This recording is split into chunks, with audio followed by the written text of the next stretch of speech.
Boa noite. Boa noite. Que possamos permanecer nesta paz, nessa tranquilidade que os mentores nos envolvem e que nos acolhe nesta noite. Todos nós temos certeza de que quando entramos para um templo para orar, Jesus está conosco. Por isso há essa calma, essa tranquilidade que tanto almejamos lá fora encontrar tão bem. E raras vezes, às vezes encontramos dificuldade de viver um tempo maior com esta paz, com essa tranquilidade que tanto nos faz bem.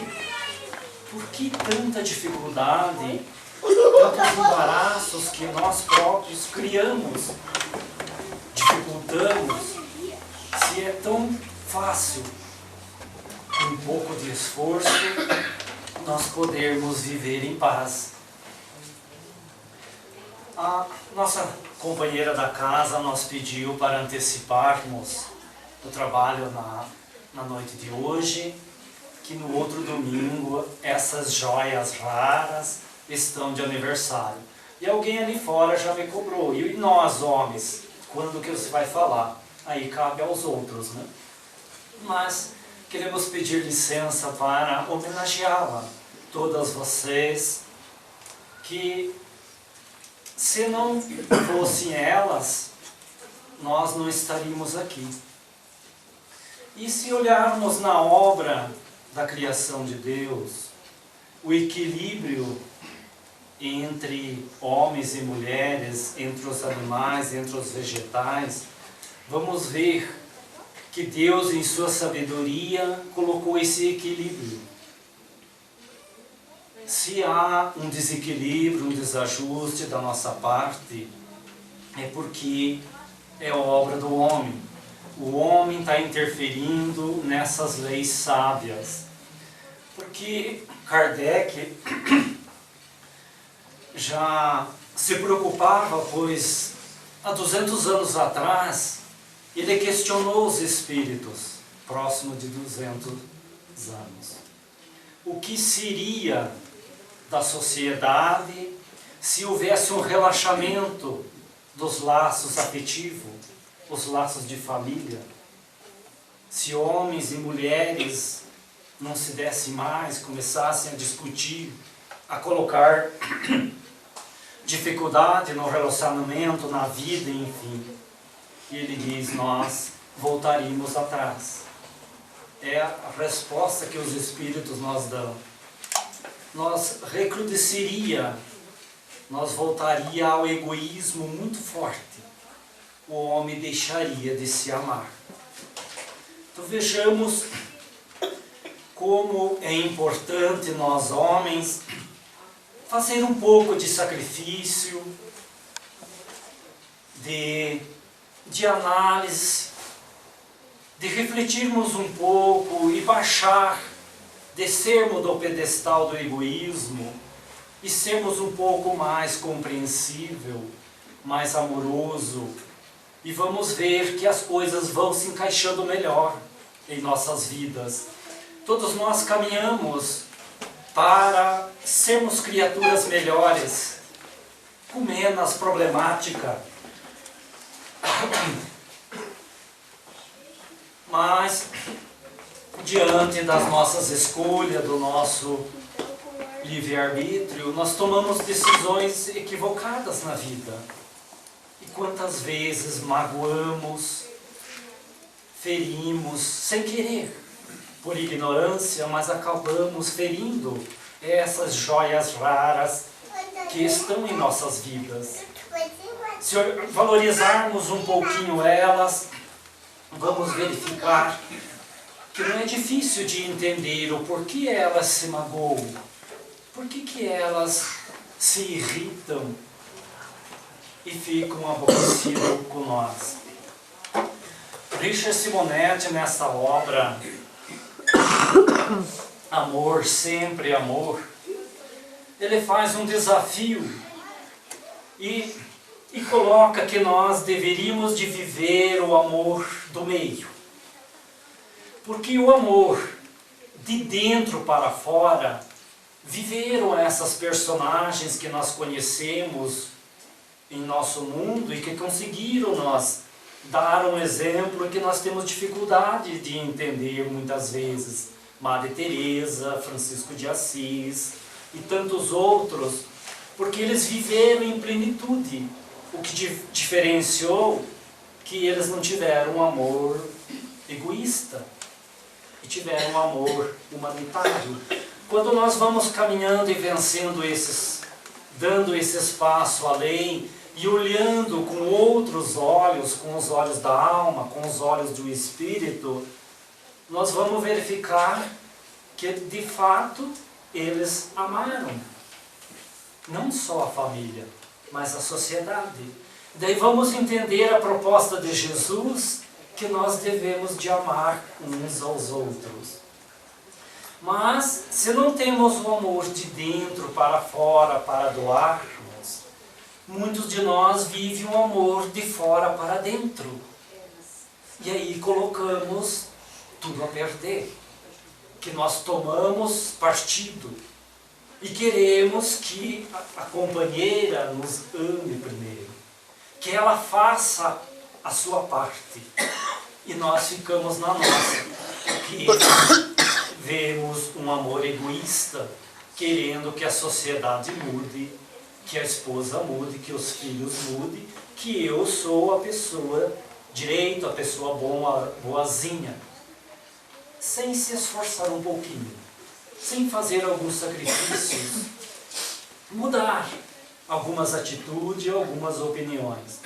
Mas se então não conseguimos, segundo Richard Simonetti, viver os dois extremos, viver o amor realmente de dentro para fora, e que valorizamos mais o amor de fora para dentro, vamos viver um amor do meio.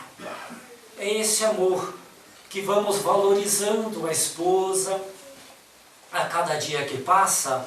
Se não conseguimos fazer um elogio a esta joia rara que vive conosco uma vez ao dia, afirma ele, que possamos se esforçar para fazer, talvez, uma vez na semana.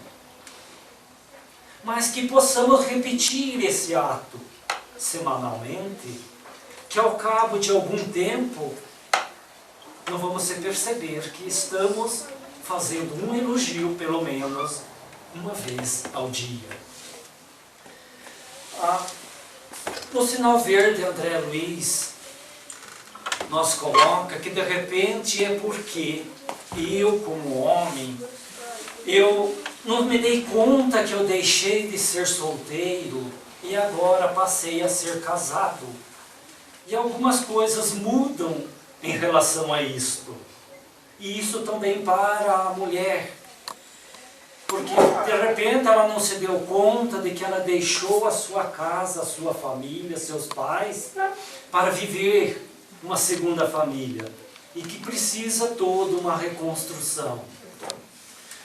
Porque assim um companheiro meu ali de Poço Claro, casado recentemente, a faixa de 1 ano, ele me questionou, o que eu faço?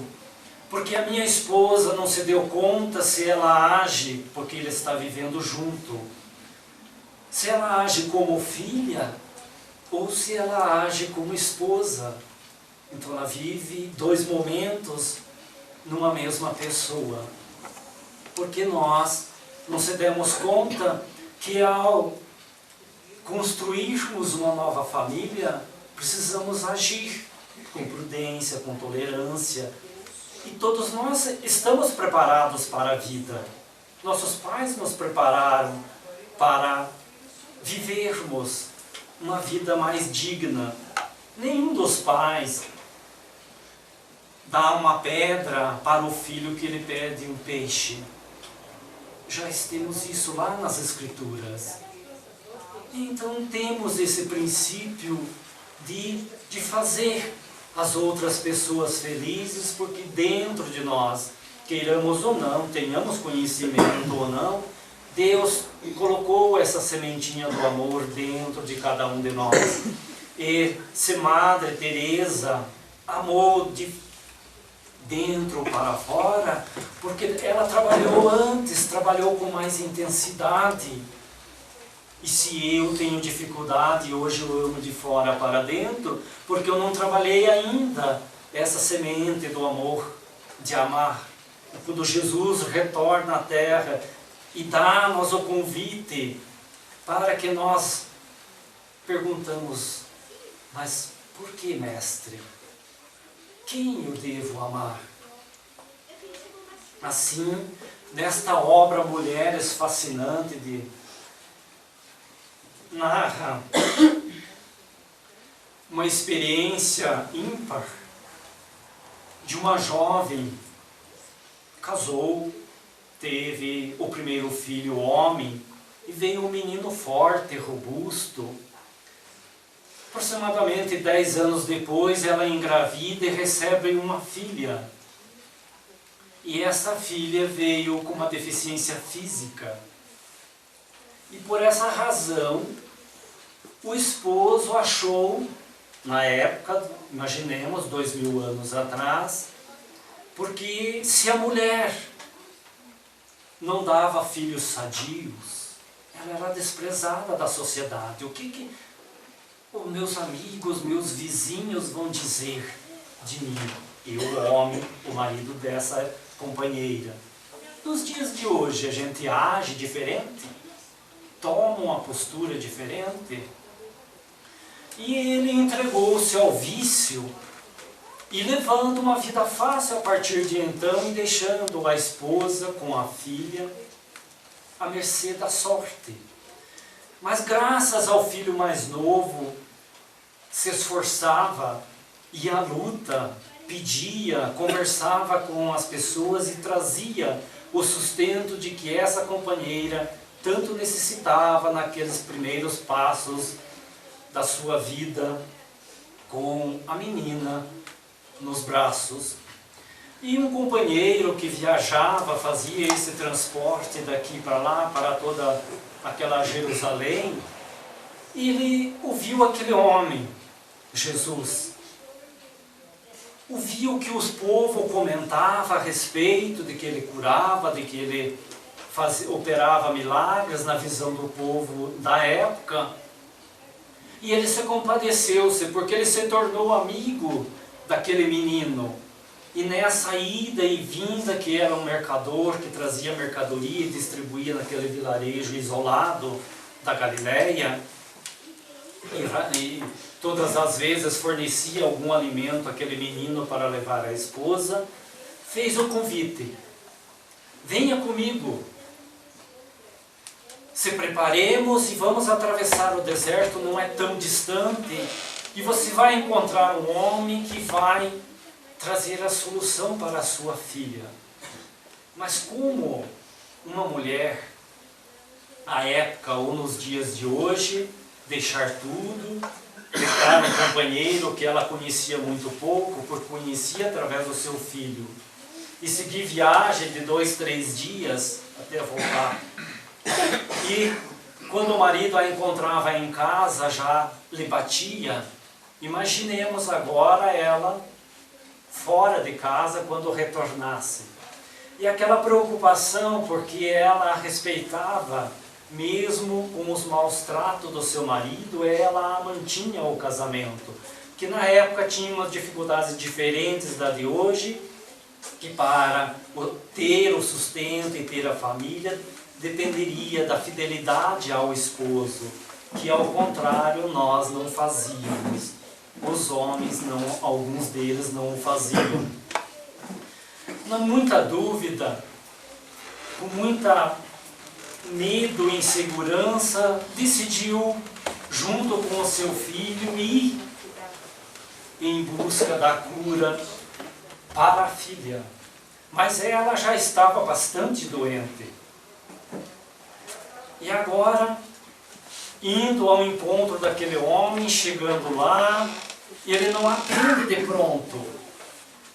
E a multidão era tamanha que ela, chegando atrasada, ficou para o último da fila. Passou-se a manhã, passou-se a tarde, anoiteceu, e nada daquele homem chamado Jesus, porque só assim eles ouviam, este Senhor Jesus opera prodígios. E eles na expectativa para o lado de fora. Jesus atende toda aquela multidão. E nada de chamar aquela companheira e ela ali insegura, cobrando do companheiro desse que levou ela para conversar com Jesus, que ele tomasse uma decisão, que haviam atravessado um dia todo de viagem. E agora, possivelmente, deveria de pernoitar lá. Como voltar o dia seguinte sem conversar com aquele homem? Se eles tinham ido lá para a consulta, para conversar. Mas à alta hora da noite, Jesus a procura por ela.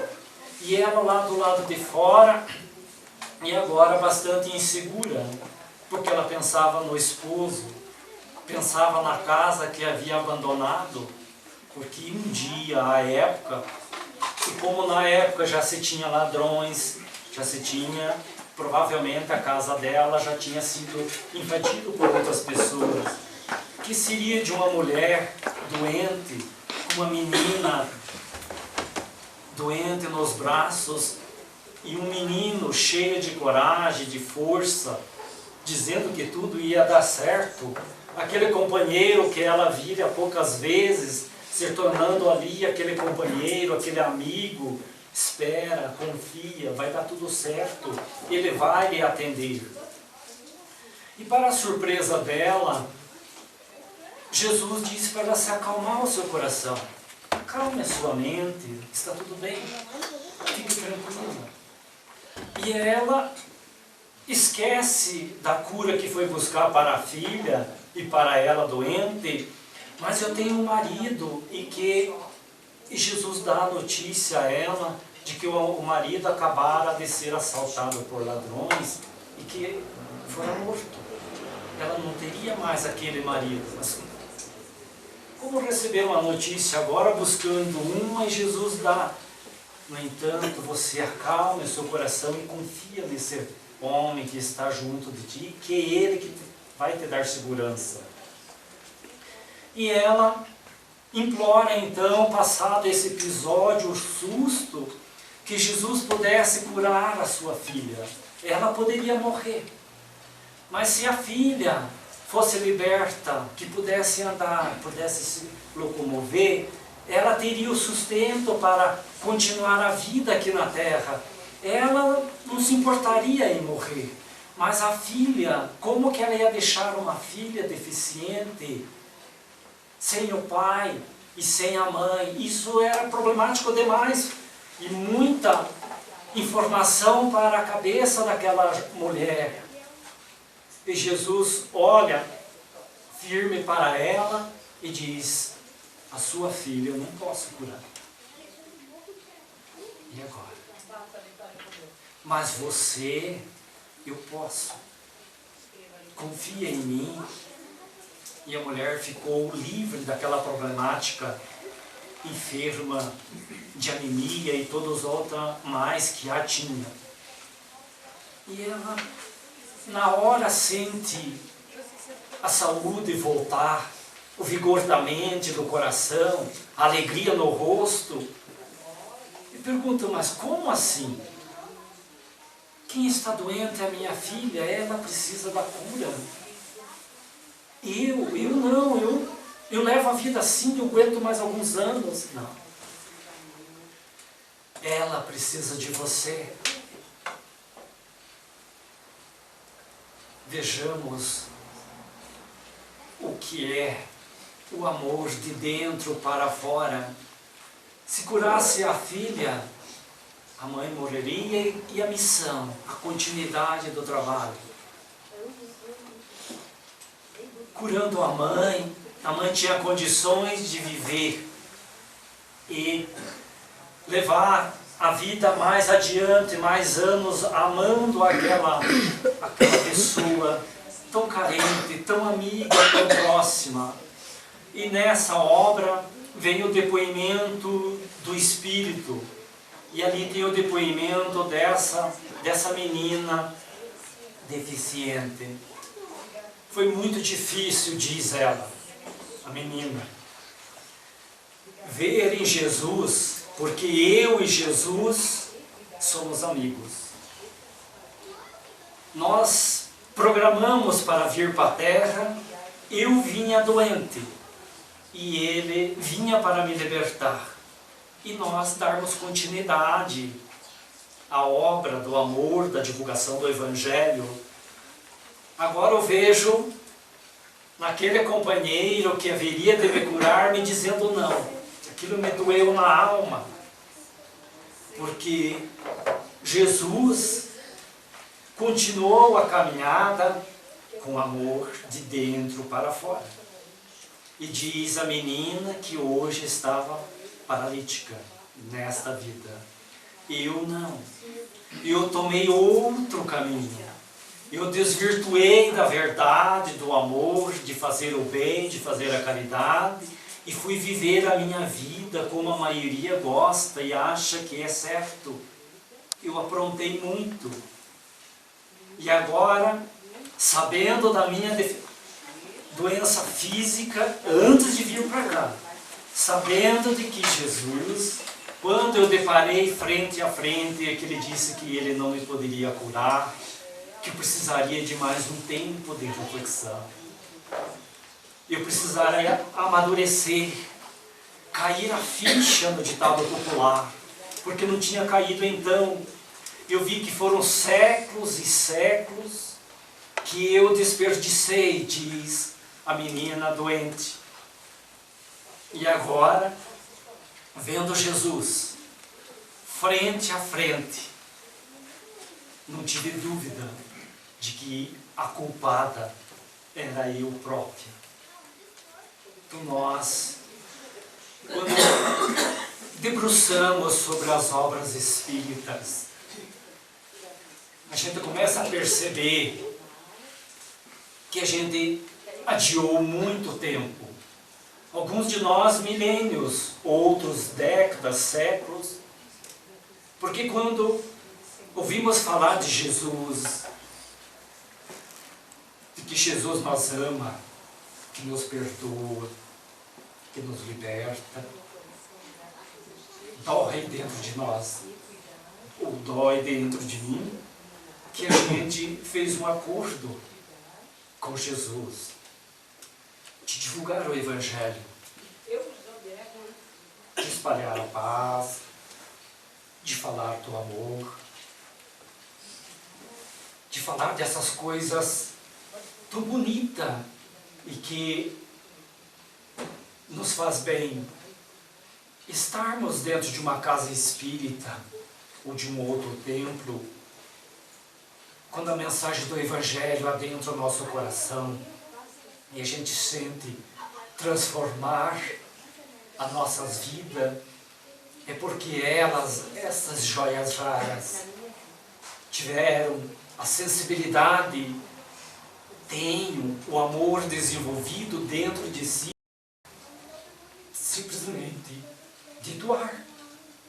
E que nós homens temos uma dificuldade imensa de fazer a nossa parte, de renunciar a algumas coisas, de que a gente já desperdiçou muito tempo, e de poder expressar um sorriso de gratidão a essas mulheres, e de dizer um obrigado, de dizer que a amamos, de que elas são felizes, e que seria de nós se não pudéssemos amar da forma egoísta que nós homens vivemos hoje.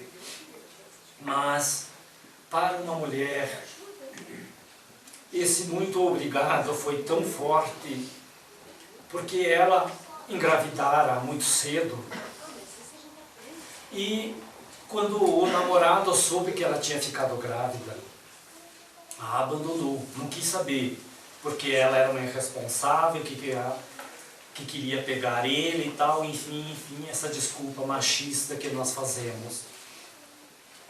E agora o que ela veio em mente era de abortar, de rapidamente retirar da criança. Como que ela contaria para seus pais, para sua mãe, as suas amigas? Fez várias tentativas e tudo deu certo para ela não abortar. Diante da última tentativa de buscar uma pessoa dessas que tiram o filho do ventre, no dia que ela chega ao consultório, essa doutora, essa pessoa, ficara doente e não pudera lhe atender. Aborrecida e vendo que todas as tentativas tinham dado errado, ela volta para casa muito cansada e dorme. E ao dormir ela sonha. E um jovem muito lindo agradece a ela e fala numa voz inconfundível: muito obrigado por você não fazer o que você pensou hoje. Ela não entendeu a mensagem.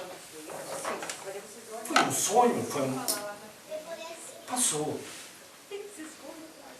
No segundo dia, dorme e sonha. E aquele jovem diz novamente para ela: obrigado por nós vivermos mais um dia. E ela esquece o aborto, decide levar em frente a gravidez e tem um lindo menino.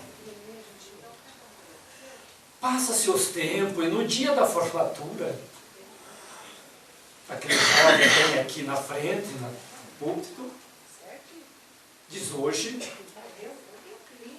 eu quero falar para uma joia muito rara em minha vida.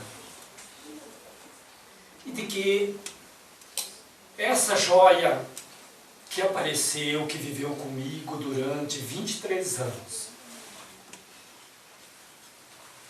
Eu não tenho palavras para agradecer, para dizer como esta joia rara foi importante em minha vida. Mas hoje eu digo muito obrigado por ter me deixado viver. Ela não teve dúvida que aquele sonho de 23 anos atrás era aquele seu filho que a implorara para uma oportunidade de nascer. Então vocês, joias raras de nossas vidas, dê-lhe a oportunidade de acolher do mundo maior essas almas tão queridas que um dia vão agradecer a vocês. Desculpe a emoção. Que esse Pai os abençoe. Deus o ilumine. Muito obrigado.